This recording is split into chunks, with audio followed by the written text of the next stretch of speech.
Mesdames, bonsoir et bienvenue sur cette nouvelle édition d'information sur la télévision Labari que nous débutons par la mise en place et l'installation du bureau de l'ordre des architectes du Niger. C'était cet après-midi au Palais Congrès de Niamey lors d'une assemblée générale élective. Et c'est Madame Célie Bolho qui a été élue comme présidente de la dite structure. Le compte rendu avec Nasser Dantouf. L'ordre des architectes du Niger sera désormais conduit par un tout nouveau bureau. Ainsi en a décidé les architectes du Niger au cours de cette assemblée générale élective. Un bureau de 6 membres dont à sa tête Madame Célie Bolho qui promet de relever le défi. Je suis très fière d'avoir été choisie par mes confrères et je compte mettre en œuvre un certain nombre de points qui nous tient à cœur, mon équipe et moi, à savoir promouvoir le métier de l'architecture, de faire mieux connaître l'architecte, le métier de l'architecture et de promouvoir la déontologie du métier, de créer un meilleur encadrement dans la réglementation et le domaine administratif tel que le permis de construire, les différentes autorisations de construire au Niger, et de plaidoyer auprès de l'administration en vue de l'application d'un cadre réglementaire au niveau de l'aménagement urbain. Au directeur du cabinet du ministère des Domaines et de l'Habitat de réaffirmer l'engagement de son département ministériel pour que rayonne le secteur de la construction et de l'architecture. Je présente toutes mes félicitations au nouveau bureau élu et je formule le vœu de voir ces différents membres accomplir avec abnégation et professionnalisme la mission pour laquelle ils vous ont choisi. La clôture de vos assises m'offre l'occasion de vous réitérer les sincères remerciements de son Excellence, Monsieur le Ministre des Domaines et de l'Habitat, pour votre active et dynamique participation à l'élaboration du Code de construction et de l'habitation qui est un document de référence aussi bien pour vous que pour le gouvernement. Notre souhait est de voir le nouveau bureau de l'ordre des architectes du Niger continuer à collaborer, comme vous l'avez dit Madame la Présidente, étroitement avec notre département ministériel en vue de créer toutes les conditions idoines d'un développement harmonieux du secteur de la construction et de l'architecture au Niger. Bon vent donc et plein succès au nouveau bureau de l'ordre des architectes du Niger, élu pour un mandat de 3 ans.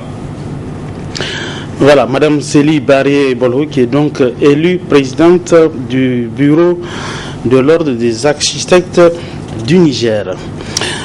Pendant ce temps, la Confédération générale du travail, CGT, a rendu public ce matin une déclaration à son siège. Cette déclaration a passé au peigne fin la situation socio-économique et politique de notre pays. Le résumé de cette déclaration avec Asma Hussein. Cette sortie médiatique de la Confédération générale du travail CGT Niger intervient dans un contexte socio-économique et politique peu enviable. C'est pourquoi le BEN CGT Niger, fidèle à sa tradition et à ses principes, décide de ce qui suit. Rejette en bloc toutes les mesures antisociales et inhumaines contenues dans la loi des finances contestée par 99% des citoyens nigériens. Dénonce le 1% des Nigériens composés de quelques députés, de membres de gouvernement, incompétents et des plus hautes personnalités politiques du pays, complexés et soumises entièrement à leurs seigneurs et à leurs maîtres occidentaux. Juge insupportable le train de vie de l'État à travers les indemnités et avantages faramineux alloués au président de la République, au président de l'Assemblée nationale, au Premier ministre, au président des institutions, aux membres du gouvernement, aux députés, partisans, aux conseillers et chargés de mission. Tous improductifs et d'aucune utilité pour le peuple nigérien.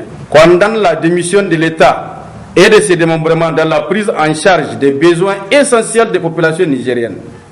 Fustige et condamne la résiliation des contrats de plus de 13 000 enseignants contractuels. Le non-respect des engagements souscrits par le gouvernement ainsi que le refus manifeste de paiement des pécules des agents contractuels de la santé depuis 6 mois. Demande la réduction du prix des hydrocarbures et des transports et condamne la mauvaise foi des compagnies de transport et des commerçants véreux qui se servent de la fameuse loi des finances pour rendre davantage la vie chère. Réaffirme son soutien inconditionnel au cadre de concertation et d'action citoyenne de la société civile nigérienne indépendante dans la lutte contre la loi des finances 2018 et de ses conséquences dangereuses. Par la même occasion, demande à toutes ces militantes et tous ces militants de se mobiliser en vue de leur participation massive à toutes les journées d'action citoyenne sur l'ensemble du territoire de notre pays jusqu'à la rectification de cette célèbre loi des finances 2018. Apporte son soutien sans faille à la presse privée, libre et indépendante dans leur exercice, de la profession du journalisme indépendant, de la profession du journalisme conformément à l'éthique et à la déontologie qui encadrent leur métier. Enfin, le BNCGT Niger présente ses condoléances aux familles des victimes des attaques terroristes et souhaite un prompt rétablissement aux blessés.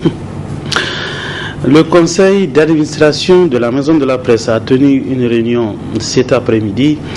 À l'ordre du jour, plusieurs questions ayant trait à l'exercice du métier de journaliste au Niger. 3 points étaient inscrits à l'ordre du jour de la réunion des membres du conseil d'administration de la Maison de la Presse. D'abord, la lettre de service de la Direction générale des impôts adressée aux entreprises de presse privée. Cette opération de la DGI n'entrave pas la liberté de la presse et ne met pas à genoux les entreprises de presse. Nous l'avons souligné dans notre communiqué. Les entreprises de presse sont vraiment très fragiles. Ils sont en train de faire un travail social et un travail de service public. Et il faut prendre en compte ce travail-là. Et d'autre part, si on doit donc faire une pression, avoir une pression fiscale, on risque de mettre à genoux ces entreprises. Mais quand même, il faut aussi qu'en tant qu'entreprise de presse, qu'on arrive à s'acquitter de ses devoirs vis-à-vis de l'État. Donc, nous n'appelons personne à l'incivisme fiscal, mais quand même, nous demandons aux autorités en charge des impôts de prendre en compte la particularité des entreprises de presse pour ne pas remettre en cause ces entreprises qui peinent à s'installer dans notre pays. Puis l'association de la liberté de la presse au Niger suite aux derniers événements. Les membres du conseil d'administration ont discuté de toutes ces questions-là et beaucoup ont suggéré à ce qu'il y ait des formations à l'endroit des journalistes, à l'endroit de nos caméramans pour éviter certains entraves ou bien certains accidents que nous voyons se passer autour des manifestations scolaires. Quand un journaliste est bien formé, sûrement ce genre d'incident n'arrive pas. Et l'élection des membres du Conseil supérieur de la communication. Il est clair que les organisations socio-professionnelles, membres de la Maison de la Presse, seront des électeurs. Mais aussi les organisations socio-professionnelles disposant de leur arrêté de reconnaissance seront aussi des électeurs. Donc toutes les organisations socio-professionnelles dûment reconnues dans notre pays prendront part à ces élections-là et tout un chacun peut être candidat. Il suffit de déposer son dossier au niveau de la commission qui va, après une enquête de moralité, valider ces candidatures-là et ces candidatures seront transmises au niveau de la Maison de la Presse qui organisera les élections en présence d'un membre de cette commission mise en place au niveau du ministère de la Communication. Tous les 3 points ont été débattus sans passion par les administrateurs de la Maison de la Presse qui ont aussi demandé au bureau de multiplier les formations à l'endroit des personnels des médias. L'actualité dans nos régions et direction Maï, c'est dans la région de Maradi où a séjourné récemment une de nos équipes qui s'est intéressée à la prise en charge et la prévention de la malnutrition. Un fléau qu'il faut à tout prix combattre, dont est victime des enfants de 6 à 59 mois. Le reportage est signé nos envoyés spéciaux Nasser Dantofo et Sadoumi. Mayaï, chef-lieu de département situé dans la région de Maradi, a une population estimée à 710 955 habitants. Au sein de cette population, une frange importante des enfants de 0 à 5 ans souffrent de la malnutrition à plusieurs degrés. La malnutrition modérée et sévère prise en charge dans le centre de santé intégrée et la malnutrition aiguë sévère. Elle est prise en charge dans les centres de récupération nutritionnelle intensif CRENI au sein de cet hôpital qui dispose cette entité. En 2017, 1360 cas sont pris en charge dans ce CRENI. Rien qu'en ce mois de janvier 2018, on a enregistré 68 cas d'admission. Le rôle du CRENI, ce n'est pas de guérir les enfants de la malnutrition, mais de guérir les enfants malnutris aigus sévères qui sont malades, c'est de gérer les maladies que les enfants malnutris aigus sévères ont. Le taux d'admission, environ, nous avons 5 à 6 admissions par jour. Ce sont des enfants qui font de la diarrhée, des vomissements à la maison, qui ne sont pas vite traités, et ce qui est ça qui met l'enfant en état de malnutrition aiguë sévère. À part ça, nous avons aussi le palu. Ensuite, il y a aussi les infections pulmonaires. Ce sont des femmes désespérées au chevet de leurs enfants, souvent entre la vie et la mort, qui sont prises en charge à travers un traitement, et c'est là, conformément au protocole national de prise en charge.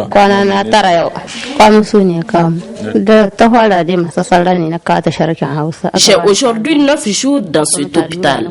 Sa maladie a commencé par un paludisme suivi d'une diarrhée.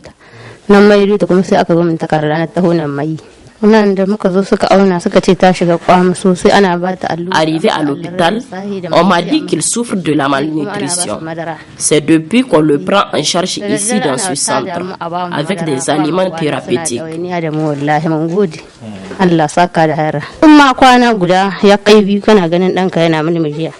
Ça va, il retrouve peu à peu sa santé. Aujourd'hui,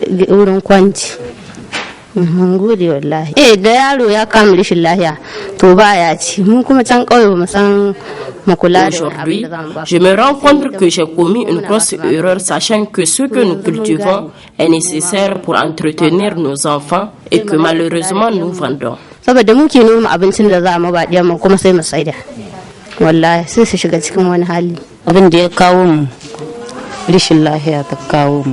daga rishin lahiya aka zo aka auna sai muka shiga kwamusu to daga kwamusu kuma Mon enfant souffre de la malnutrition. Il est en train de suivre le traitement. Aujourd'hui, ça fait exactement 6 jours. Et Dieu merci, le traitement lui va très bien parce que je n'ai pas cru un seul instant qu'il retrouvera sa santé vu son état critique dans lequel je l'ai amené ici. Mun gode, la ƙara sanya, la ƙara arziki. Wadda kuka taimako ma Allah ya taimake ku, an gode ma likita. Vous voyez de vous-même, il est en train de jouer avec un visage jovial. Sa maladie a débuté avec un enflement de ses membres inférieurs.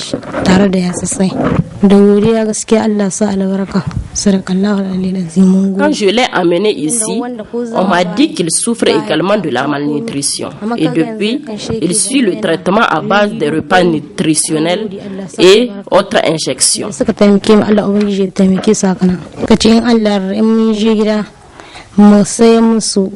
Dieu merci, les séquelles sont en train de disparaître. On envisage même de nous relaxer. Pour éviter cette situation chez les enfants, l'État, avec le concours de certains partenaires comme l'UNICEF, procède à des séances de sensibilisation. Avec l'appui de l'UNICEF, nous faisons aussi la prévention de la malnutrition. La prévention, parce que nous avons beaucoup de relais, surtout les relais à 6e et autres relais, formés avec l'appui de l'UNICEF, qui nous permettent de faire le dépistage au niveau de la communauté avant de laisser venir à une situation compliquée. Ainsi, de par le taux de décès annuel qui tourne autour de 5% et celui d'abandon qui est de 1%, le taux de réalisation lui est de 72,30%. Au grand bonheur de ces mères et enfants qui passent en phase transitoire où ils sont pris en charge par une psychologue avant de regagner leurs familles respectives où ils continueront le traitement pour enfants modérés dans les centres de santé intégrés.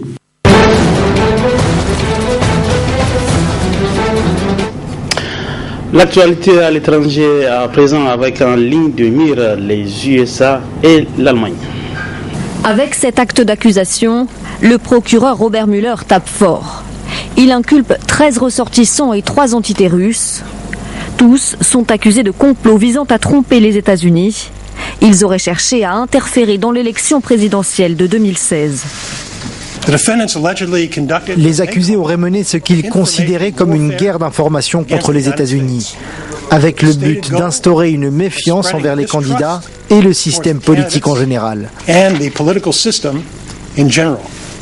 Parmi les accusés, cet homme, Evgeny Prigozhin, ce proche de Vladimir Poutine, aurait financé le groupe. Un groupe qui aurait notamment contacté, à leur insu, des membres de l'équipe de Donald Trump. Des accusations absurdes, selon Moscou. Tant que nous n'avons pas de faits concrets, tout ça, c'est du baratin. De son côté, le président Trump continue à se défendre de toute connivence avec les Russes. La Russie a commencé sa campagne anti-américaine en 2014, bien avant que j'annonce ma candidature à la présidence des États-Unis. Les résultats de l'élection n'ont pas été impactés. Nous n'avons rien fait d'illégal pendant la campagne. Aucune collusion. Mais il est trop tôt pour tirer de telles conclusions. L'enquête du procureur se poursuit. Elle devra dire si la Russie a aidé Donald Trump à battre Hillary Clinton, si son équipe de campagne s'est entendue avec Moscou et si le président des États-Unis a tenté de faire obstacle aux investigations.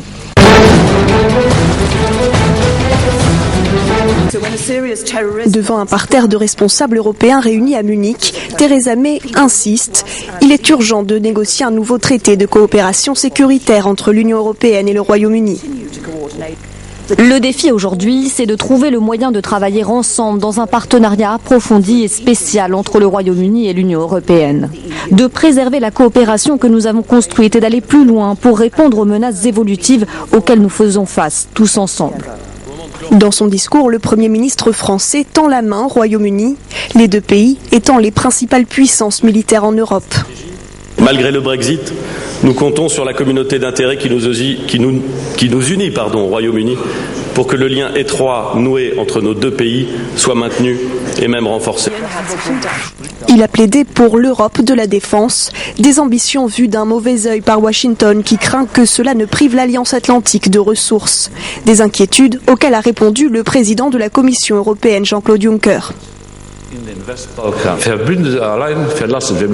Nous ne pouvons pas nous reposer seulement sur nos alliés. Nous devons faire des choses par nous-mêmes pour protéger nos intérêts sécuritaires.